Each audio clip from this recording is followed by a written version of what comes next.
This is SportsCenter.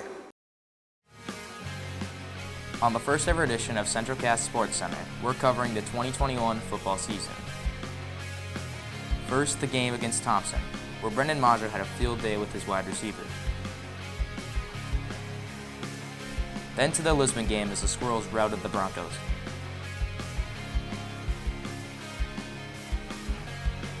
Then 12 seniors finished off their regular season careers with a dominating game against Elk Grove. And in playoff coverage, the Red and White had their way with the Harvey Hornets. It's all coming up on SportsCenter right now. Hello and welcome to CentralCast SportsCenter. I'm Kaylee Hagness along with Paige Wixo. The 2021 fall season got underway under much better circumstances than the 2020 season did. COVID was still an issue, but the games more or less were played as they were in pre-COVID years, and fan attendance was unrestricted. CentralCast started out their season on the roads against the number 1 ranked Hillsboro Burros. The Squirrels were in control the entire game and came away with the impressive upset win 31-12. Next, it was a home game with Thompson Tommies from Region 2. Thompson has been one of the top 9-man teams in the state for several seasons, but this year sees them playing 11-man. The passing game was in top form with QB Brendan Maggio throwing several perfect passes. The Thompson Tommies went 3 and out on their first possession. On their first offensive play of the season, quarterback Brendan Maggio connected on a pinpoint pass to Frosty Wisniewski for a 32-yard touchdown. With less than a minute to go in the first quarter, the Tommies were threatening to score, but Frosty gets another highlight with his interception at the goal line and tops it off with a 73-yard return.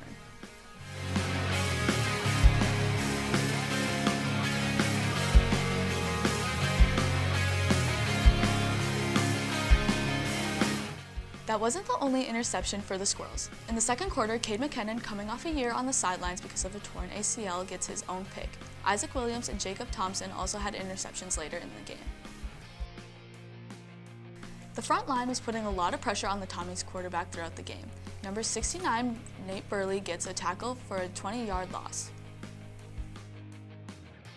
It's Brendan Maggio again, this time to senior Jake Deutsch, who used his sprinter speed to get behind the defense and haul in another on-the-money pass. That's 72 yards and a touchdown. It's that same duo again, but this time it's for a measly 68 yards and a touchdown.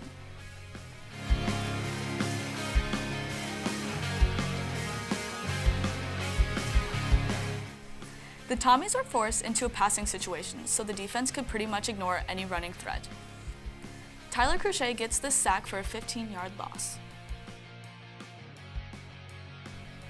After reeling off 122 yards in the opener against Hillsboro, Owen Wiersma was somewhat stymied in this game, except for this 48-yard jaunt.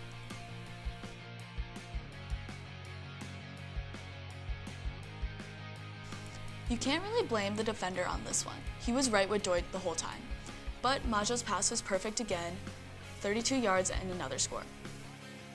CentralCast was in control the whole game, which ended up 41-22. Thompson actually had 16 first downs to just 8 for the Squirrels, but the Squirrels made up for that with the long touchdown passes. Other than the 48-yard run by Wiersma, the Squirrels had only 15 net yards rushing. The Squirrels followed up that game with wins against Sargent County and Oaks before falling to Kindred. Next up was Lisbon, another team that has had a lot of success over the past few years. The Broncos came in with a 4-game winning streak, but the Squirrels would put an end to that streak with an exclamation point. Wiersma can do more than just take hands off. He can also rack up some big yards when teaming up with Maggio's pass. Owen caught this one behind the line of scrimmage but tacked on 22 yards. On the very next play, it's the Maggio to Deutsch combination again to get the scoring started. Wiersma takes the handoff and heads up the middle for 13 yards and a first down. Marcus Bifford comes in untouched from a middle linebacker position to get the TFL. Jake Deutsch is a sprinter in track, a wrestler, a football player, and from the looks of his catch, could also be a ballerina. Frosty, however, cannot be a ballerina. Owen Wiersma would consistently get off good runs. This one went for 17. Majo drops back and looks for someone other than Deutsch this time, and ends up hitting Will Ellison in stride for another touchdown. It was 41-8 at the end of 3, and that's how the game ended. Owen Wiersma continued to be the go-to runner, with 21 of the team's 28 rushing attempts. In addition to his 90 rushing yards, Owen also picked up 72 receiving yards on 4 catches. We are going to take a short break. When we come back, we are going to have 2 new anchors to finish the show for us. Welcome back to the show. I'm Peyton Lemar, and I'm joined by Mitch Melander, and we're going to be finishing out the show today with 2 more football games. After the Lisbon victory, the Squirrels racked up a couple of easy wins. First against EEK, and then Linton on homecoming weekend. That left one more game to finish off the regular season, against the Oak Grove Grovers, who entered the final week with a record of 1-7. On paper, it looked like to be a one-sided affair, and it didn't take long for the Squirrels to pull away. Oak Grove punted after their first possession. On the first play from scrimmage for the Squirrels, it was Majo to Deutsch connecting for their 12th touchdown pass this season. Oak Grove went 3-0 again, and on the second play from scrimmage for the Squirrels, Owen Wiersma goes 26 yards untouched to make the score 14-0. Here's our obligatory defensive play for this game. The D-line breaks through, and Miles Vance ends up with the sack. It's Wiersma with another good run, getting it down inside the 5. He would take it in for his second touchdown of the game on the following play. What have you got in the playbook when it's 3rd and 27? It's a pass from Majo to Will Ellison, which gets the first down with several yards to spare. It was time to give the starters a rest, but that didn't mean the Squirrels stopped scoring. 66 yards is nothing for senior Jaden Dutt, as this romp makes the score 42-7 after the PAT. Late touchdowns by Carter Samick and another by Jaden Dutt made the final score of this one 56-21. That gave the number 2 seed in Region 1 to the Squirrels with their record of 8-1. Majo only threw 5 passes this game, but averaged only over 20 yards per attempt.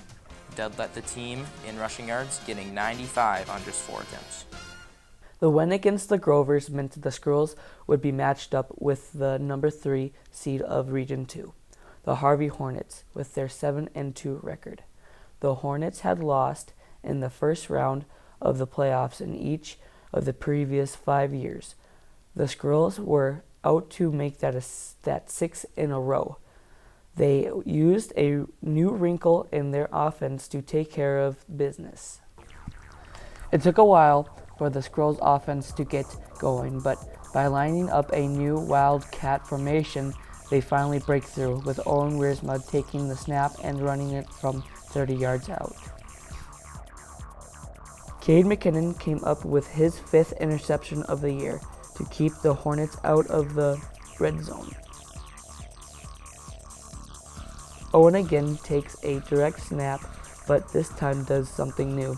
He passes it into a very tight window to Cade for a touchdown. The game wouldn't be complete without a touchdown pass from Majo to Deutsch. This one made the score 27-0.